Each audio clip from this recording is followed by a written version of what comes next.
All right, we've got a little bit of extra practice here. This is from page 4 of your guide notes packet, and it goes along with your midpoint theorem. So your midpoint theorem, let's go ahead and write that. It's the average of your x's and then the average of your y's. So I have x1 plus x2 divided by 2. And I've got y1 plus y2 divided by 2. So there's my theorem right there. So let's use it just normally on these two. Find the midpoint of 5, -3, and -2, -9. So I go ahead and I write my coordinate, get my 2 set up, and I need to add my x's and add my y's.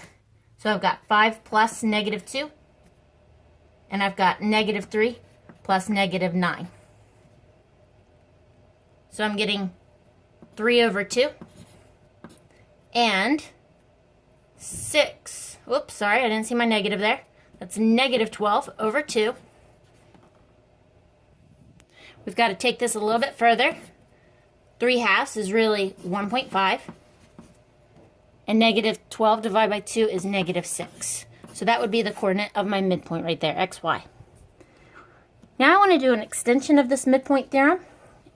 It says if the midpoint, so we already know the midpoint, of line segment AB is 5, 1, and endpoint A, so let me draw a quick picture of this.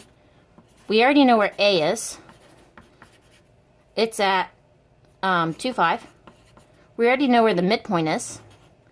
It's at 5, 1. Wants to know what are the coordinates for endpoint B. So let me show you how you do this. All we have to do is set up a formula for each our x's and our y's. So we know that this coordinate right here ended up being 5. So we're going to just set up this part of the formula to that 5.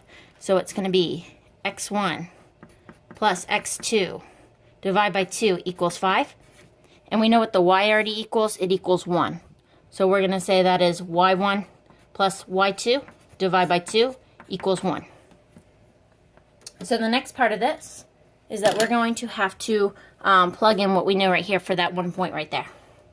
So 2, 5, we've got an x and a y. And it doesn't matter if you pick x or 1 or x2. It really doesn't matter. I'm just going to put them in for x2. So I have x1 plus 2 divided by 2 equals 5. So in case you had trouble following that, I plugged in this 2, this x, into my x2. And now I get to finish solving this for my other x, so I can times it by 2 to solve this equation.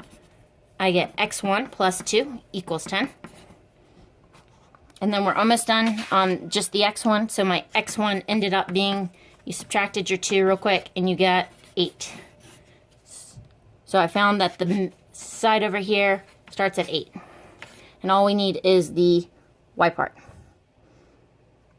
So let's go find that. Same thing, we're just going to use the y part of this coordinate now. So I've got my y1 plus my 5 divided by 2 equals 1.